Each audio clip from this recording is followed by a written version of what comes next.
मध्य प्रदेश की व्यापारिक नगरी और देश के सबसे साफ सुथरे शहर इंदौर में जहरीले पानी से हुई मौतों के बाद सियासत गर्म है। कांग्रेस हमलावर है तो सरकार भी रक्षात्मक रुख अपनाए हुए है। इसी बीच कांग्रेस के वरिष्ठ नेता राहुल गांधी का दौरा प्रस्तावित है। वे शनिवार को इंदौर और वहां के सबसे ज़्यादा प्रभावित इलाके भागीरथपुरा जाएंगे। वे पीड़ितों से मिलेंगे, जिन लोगों ने जान गंवाई है उनके परिवारों से मिलेंगे और उन खामियों को भी जानने की कोशिश करेंगे जिसके चलते जहरीला पानी लोगों के घरों तक पहुंचा।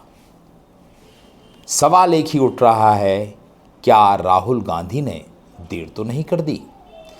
दोस्तों नमस्कार, मैं हूं संदीप पौराणिक। भागीरथपुरा की घटना देश दुनिया में चर्चाओं में है क्योंकि यहाँ पर जहरीला पानी पीने से 20 से ज़्यादा लोग काल के गाल में समा चुके हैं। संभवतः देश की ये पहली या इकलौती घटना होगी जिसमें इतनी तादाद में लोग जहरीला पानी पीने से मरे। हाँ, शराब पीने से और दीगर कारणों से मौतों की खबरें तो आती रहती हैं, मगर जहरीले पानी से हुई मौतें ख़ास हैं क्योंकि ये पानी सीवर का था या यूं कहें मल मिला हुआ था और लोग बीमार पड़ते रहे। एक दो नहीं, सैकड़ों लोग बीमार हुए और मौत का सिलसिला जो बढ़ा तो अब 24 तक पहुंच रहा है।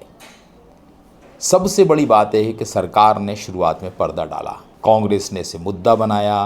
प्रदेश अध्यक्ष जीतू पटवारी से लेकर उमंग सिंगार तक उस इलाके में गए। लगातार कांग्रेस के नेता जा रहे हैं। कांग्रेस ने न्याय यात्रा निकाली। इसी बीच सरकार की ओर से भी पहल शुरू हुई। कई अधिकारियों के तबादले कर दिए गए, निलंबित कर दिए गए। इतना ही नहीं, जिन इलाकों में या यूं कहें भागीरथपुरा में पाइपलाइन बिछाने का काम तेजी से चल रहा है, उन इलाकों पर भी गौर किया जा रहा है जहां दूषित पानी पहुंचने की आशंका है। साथ ही सरकार की ओर से लोगों से उबाल कर पानी पीने की सलाह दी जा रही है। सियासत गर्म है। कांग्रेस ने एक बार अपनी ताकत दिखाई न्याय यात्रा के जरिए, लेकिन वो उतनी असरकारक, कांग्रेस के ही लोगों का कहना है, उतनी असरकारक नहीं रही जितनी हम उम्मीद कर रहे थे। हाँ, इस बीच राहुल गांधी आ रहे हैं। राहुल गांधी इस मसले को, जो पीने के पानी का मसला है, उसे क्या रूप देते हैं? क्या वाकई में जो जड़ है समस्या की, उस तक कांग्रेस और राहुल गांधी पहुंच पाएंगे? ये सवाल हैं, कई ऐसे सवाल हैं जो उठ रहे हैं। क्या ये पाइपलाइनें कांग्रेस के शासनकाल में बिछी थी या बीजेपी के? क्योंकि मध्य प्रदेश में बीजेपी 2 दशक से सत्ता में है, तो वहीं नगर निगम पर कहा जाता है कि 3 दशक से बीजेपी का कब्जा है। ये सारी परिस्थितियां ऐसी हैं कि ये पाइपलाइन की गड़बड़ी है या सीवर लाइन के साथ में था, ये तो जांच भी चल रही है और उस पर सरकार अपनी तरफ से भरोसा दिला रही है कि लोगों को पीने का बेहतर पानी मिलेगा। लेकिन राजनीति भी कम नहीं हुई है, राजनीति भी खूब हो रही है। अब तक कांग्रेस की तरफ से ऐसा कोई सुझाव नहीं आया है जो जनता तक ये पहुँचे कि वाकई में ये जो चूक ही, इसका निदान क्या है। क्योंकि मध्य प्रदेश के बड़े हिस्से में अगर हम बात करें तो सीवर लाइन और पानी की लाइन एक साथ हैं। कई जगह तो नालियों के बीच से पेयजल की लाइनें गुजरी हैं। ये कोई आज नहीं हुआ, दशकों से हो रहा है। लेकिन राहुल गांधी का दौरा सियासी तौर पर काफ़ी अहम है। क्या वाकई में राहुल गांधी के इस दौरे के बाद इंदौर की पानी की समस्या या मध्य प्रदेश की पानी की समस्या कोई राष्ट्रीय मुद्दा बन पाएगी?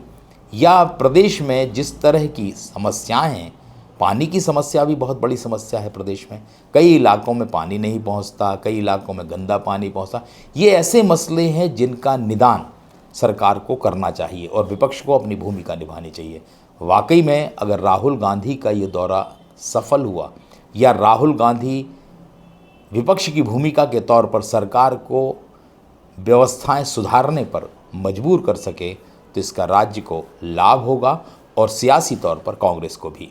अब देखना है कि राहुल गांधी के इस दौरे में क्या कांग्रेस की एकजुटती दिखती है, कांग्रेस के तमाम बड़े नेता वहां नज़र आते हैं, या फिर राहुल गांधी का यह दौरा पिछले दौरों की तरह ही रहेगा, सिर्फ एक रस्म अदायगी, या फिर वाकई में प्रदेश को कुछ नया हासिल होगा, विपक्ष की भूमिका ताकतवर नजर आएगी। इंतज़ार रहेगा। आज के लिए इतना ही।